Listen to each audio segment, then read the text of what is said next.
Assalamualaikum warahmatullahi wabarakatuh. Perkenalkan, saya Novita Ramadhani Safitri dengan NIM 19000008339. Saya dari kelompok Praktikum Inovasi Pembelajaran Biologi yang beranggotakan Muhammad Faid Alim dengan NIM 19000008044 dan Rohmah Ainah Azizah dengan NIM 19000008045. Di sini saya akan memaparkan mengenai kegiatan pembelajaran biologi yang telah dilakukan untuk memenuhi tugas praktikum inovasi pembelajaran biologi acara 4 dan 5, yaitu pembelajaran yang dilakukan secara asinkronus dengan menggunakan platform Edmodo, dan kegiatan yang kedua dilakukan secara sinkronus dengan menggunakan platform Google Meet. Untuk penjelasan KD dan sumber pembelajaran akan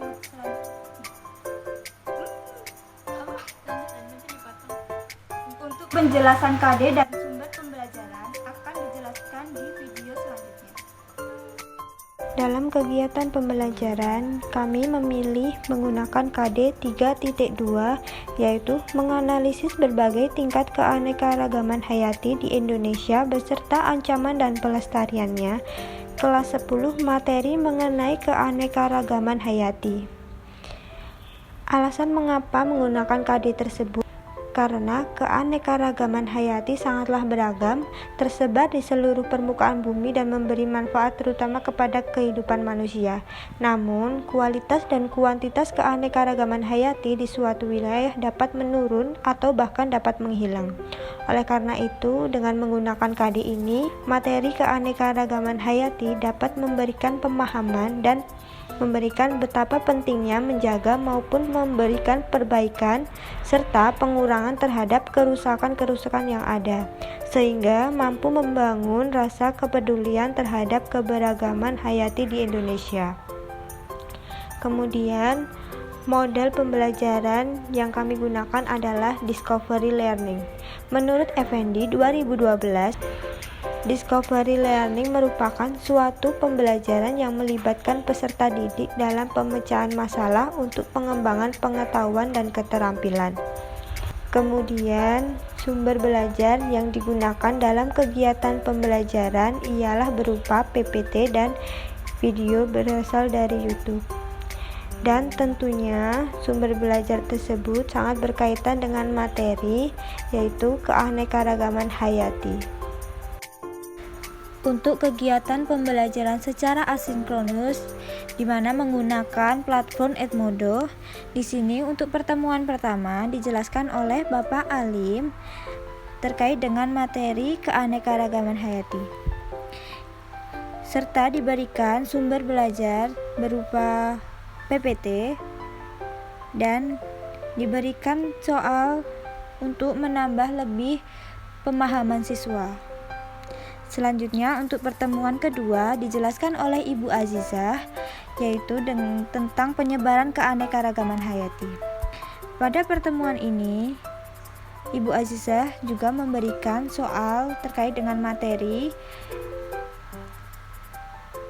Dan untuk pertemuan ketiga, yaitu dijelaskan oleh saya sendiri mengenai kerusakan keanekaragaman hayati akibat aktivitas manusia serta dengan upaya pelestarian keanekaragaman hayati.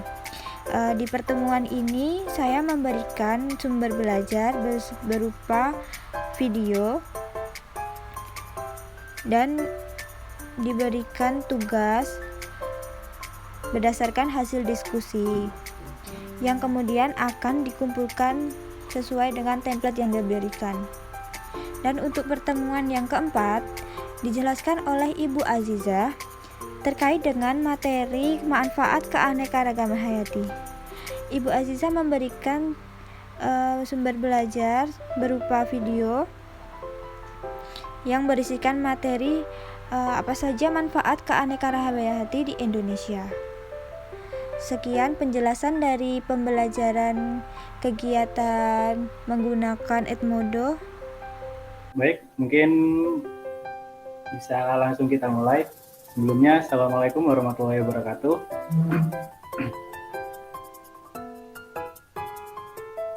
Waalaikumsalam warahmatullahi wabarakatuh. Assalamualaikum warahmatullahi wabarakatuh. Waalaikumsalam warahmatullahi wabarakatuh. Assalamualaikum warahmatullahi wabarakatuh. Oke teman-teman, kita balik lagi di pembelajaran biologi dengan materi keanekaragaman hayati.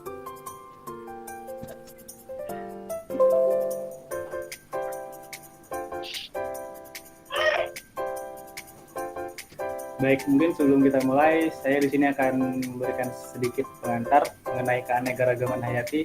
Kayak mungkin masih ada yang belum tahu apa sih keanekaragaman hayati itu. Ya, keanekaragaman hayati ini terdiri dari dua kata ya, yaitu keanekaragaman dan hayati. Keanekaragaman sendiri itu berarti bervariasi atau bermacam-macam, sedangkan untuk hayati sendiri itu berarti hidup. Jadi keanekaragaman hayati secara keseluruhan memiliki arti variasi atau macam-macam makhluk hidup yang ada di bumi, khusus di Indonesia. Kemudian kita lanjut ke materinya, yaitu mengenai tingkat keanekaragaman hayati. Nah, untuk tingkat keanekaragaman hayati sendiri ini dibagi menjadi 3. Yang pertama itu ada keanekaragaman hayati tingkat gen. Nah, untuk keanekaragaman tingkat ini disebabkan oleh variasi gen atau struktur gen dalam suatu spesies makhluk hidup. Gen sendiri merupakan faktor pembawa sifat keturunan yang dapat dijumpai di dalam kromosom. Setiap susunan gen akan memberi penampakan, baik anatomi ataupun fisiologi, baik yang kasat mata ataupun tak kasat mata pada setiap organisme. Kalau misalkan susunan dari gennya sendiri ini udah berbeda, maka penampakannya pun akan berbeda pada satu sifat atau bahkan secara keseluruhan dari makhluk hidup tersebut. Kemudian untuk keanekaragaman ini cukup mudah untuk dikenali ya, dengan ciri-ciri yang memiliki variasi, nama ilmiah yang sama, serta perbedaan morfologi yang tidak terlalu mencolok. Biasanya keanekaragaman hayati tingkat gen ini disebut sebagai varietas. Untuk contoh dari keanekaragaman hayati tingkat gen pada tumbuhan ada di bawahnya, yaitu yang pertama ada dari padi, dengan varietasnya padi rojolele, padi ciherang, padi ciliwung, dan lain-lain.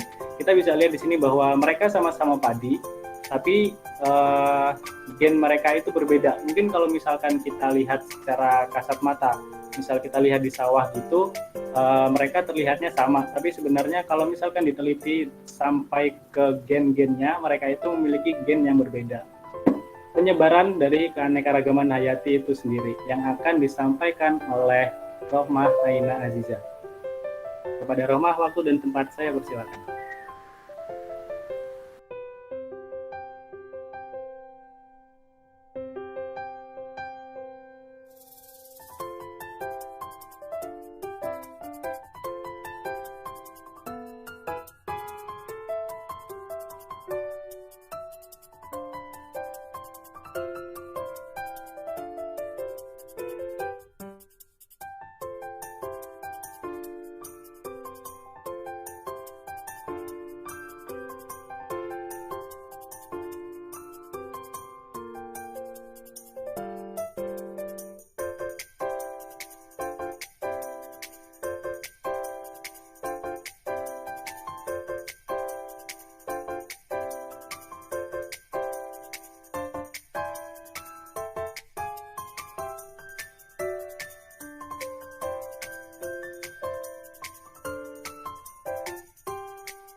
Baik, sepertinya untuk Ibu Roma terkendala sinyal ya.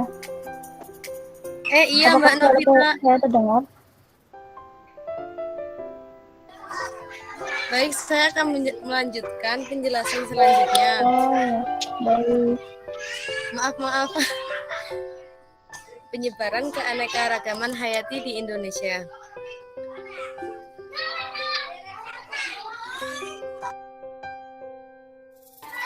Keanekaragaman hayati di Indonesia tergolong tinggi karena lokasi Indonesia merupakan perpaduan antara daerah Asia dengan Australia yang menyebabkan Indonesia memiliki flora dan fauna yang khas.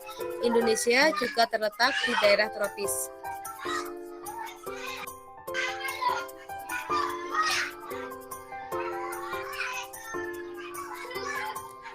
Bentuk persebaran keanekaragaman hayati berdasarkan garis Wallace dan Weber dapat dijelaskan sebagai berikut. Yang pertama, garis Wallace akan membagi Indonesia zona persebaran keanekaragaman hayati menjadi zona oriental dan zona peralihan. Yang kedua, garis Weber Wallace akan membagi Indonesia zona persebaran keanekaragaman hayati menjadi zona peralihan dan zona australis. Selanjutnya, untuk mengenai kerusakan dan upaya perlindungan keanekaragaman hayati akan dijelaskan saya sendiri. Selanjutnya, jadi kerusakan keanekaragaman hayati itu muncul disebabkan karena di mana kegiatan manusia saat itu sudah mengikuti perkembangan industrialisasi untuk memenuhi kebutuhan hidupnya, sehingga banyak aktivitas yang tidak disadari dapat mengancam keanekaragaman hayati.